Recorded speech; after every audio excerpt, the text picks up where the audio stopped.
عملت طحينة بصراحة أبهرتني أنا شخصيا.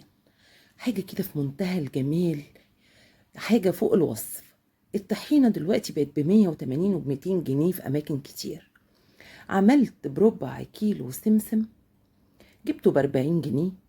عملت كيلو طحينة، حاجة كده رائعة في منتهى الجمال، وتقيلة وجميلة خطيرة، غير ان طعمها تحفة، احلى مليون مرة من اللي احنا بنشتريها.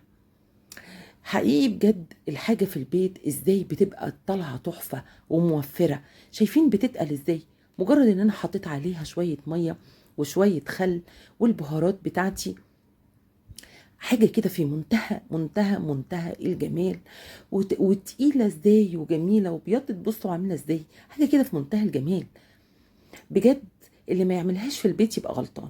بس قبل ما نبدأ الفيديو، اوعوا تنسوني لايك واشتراك في القناة علشان تشجعوني وتدعموني، وعايزة تعليق جميل كده منكم، ويا ريت اللي يعجبه الفيديو يشيره علشان تشجعوني.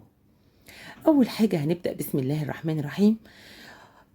هنجيب ربع كيلو سمسم، هو عبارة عن كوبايتين، ده ربع كيلو بالظبط 250 جرام، ونص كوبايه سوداني، سواء السمسم محمص مش محمص، سواء السوداني محمص مش محمص، ما يهمكيش. انا هكمل نفس مقدار السمسم، هكمله دقيق.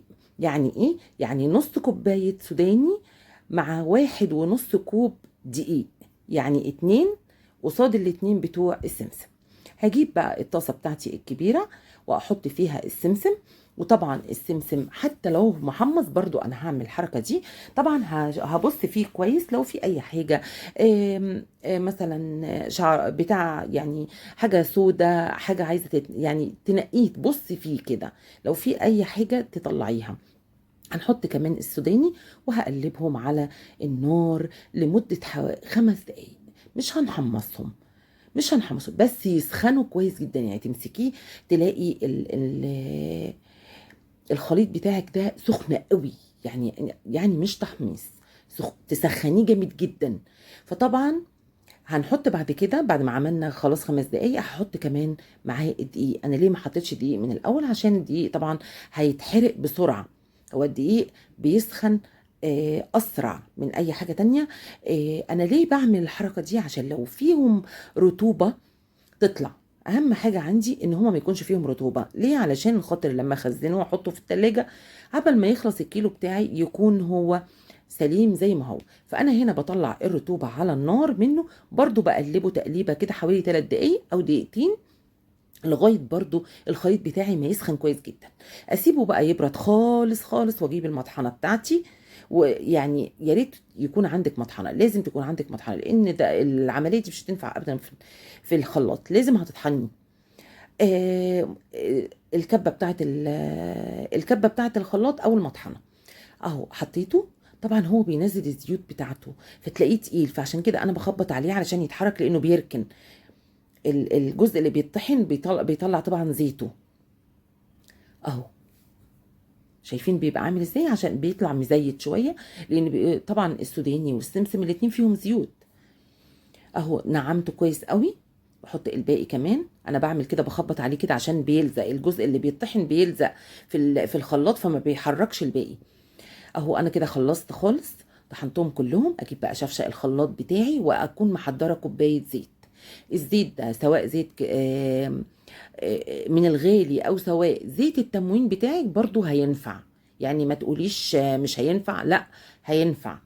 اي زيت عندك رخيص غالي هينفع. هتحطي كوبايه الزيت وهتضربيها الاول ضربه لمده دقيقه كده في الخلاط. عشان ايه؟ عشان نغير لونه، هو هيلون بقى، يدينا اللون الفاتح شويه. انا ضربته الاول عشان يديني اللون الفاتح شويه. خلاص كده مجرد دقيقه. وبعد كده هبدا ان انا احط المقدار بتاعي كله، هحطه كله على بعضه، مش شويه شويه، احطه كله على بعضه على الزيت. انا دلوقتي هوريكي الزيت اهو، دقيقه عدت. هوريكي دلوقتي الزيت هيطلع فاتح ازاي، غير لونه من الضربتين دول.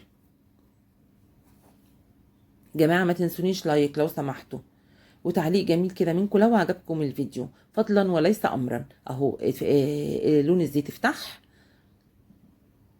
هبدا ان انا احط عليه الخليط بتاعي كله. بجد طالع، اقسم بالله طالع طعمها تحفه، والله طعمها تحفه تحفه تحفه. بسم الله ما شاء الله يعني. وطلعت كميه كبيره، وطلع الطعم نفسه مختلف تماما عن اللي بره فعلا يعني.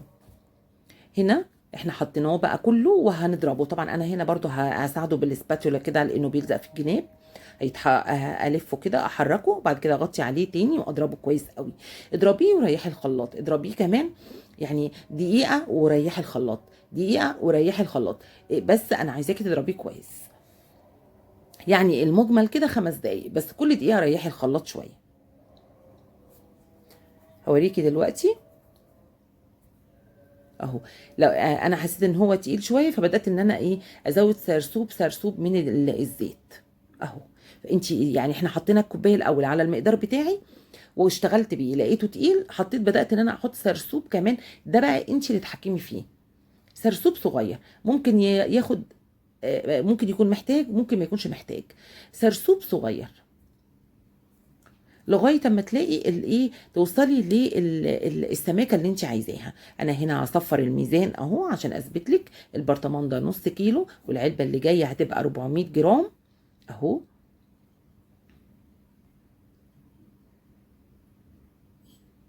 طبعا انا هنا كنت محتاسه بالتصوير، عايزه اصور وانا بوزن وكان هيكب مني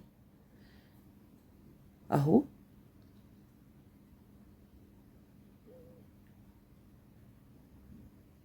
شايفين التقل بتاعه؟ حقيقي بجد شايفين التقل تقل الطحينه والسمكه بتاعت الطحينه واللون الفاتح الجميل بتاع الطحينه. ده نص كيلو، 550 جرام كمان اهو. 500 جرام، بس انا كملت عليه كمان شويه لانه كان ناقص البوزه اللي فوق دي كمان. انا هنا دي بقى عملت 400 جرام. كميه حلوه قوي قوي قوي. حقيقي الطحينه غليت جدا بشكل مبالغ فيه. خلاص احنا بقى يعني كل حاجه نعرف نعملها في البيت لازم نعملها تحفه. الباقي بقى احطه في طبق وهعمله لك دلوقتي قدامك اهو. انا حطيت الباقي في طبق وهبدأ ان انا اجيب. طبعا احنا بنعمل الطحينه بقى اللي هناكلها، بنحط عليها، بنخففها بميه وبنحط لها خل، بنحط لها شويه زيت، وبنحط لها الشطه والكمون والملح بتوعنا. دي كده ميه، بصي بدأت تفتح ازاي، تفتح، فتحت على طول. الخل ابيض خالص بقى، بصي بقت بيضه خالص ازاي، تحفه تحفه تحفه. اهو انا بعملها قصادك عشان تشوفي بيضه وبتتقل. يا بصي الجمال، بصي اللفه بتاعتها حلوه ازاي، تحفه. حطيت بقى بتاع شطه، الشطه يمكن حمريت عطيتها لون محمر شويه. شطه وكمون وملح. دوقي بقى احلى طعم للطحينه، ويا سلام مع بابا غنوج بقى، تحفه تحفة تحفة تحفة. ما شاء الله ما شاء الله، اللهم بارك. بجد بجد بجد يا جماعة لازم تعملوها. لو عجبكم الفيديو اوعوا تنسوني لايك واشتراك في القناة علشان تشجعوني وتدعموني. ويا ريت اشوف كده تعليق جميل كده منكم. وبجد انا مستنية تشجيعكم ليا. والى اللقاء في اكلة جديدة ووصفة جديدة اهي. تحفة، جميلة جميلة جميلة. والى اللقاء.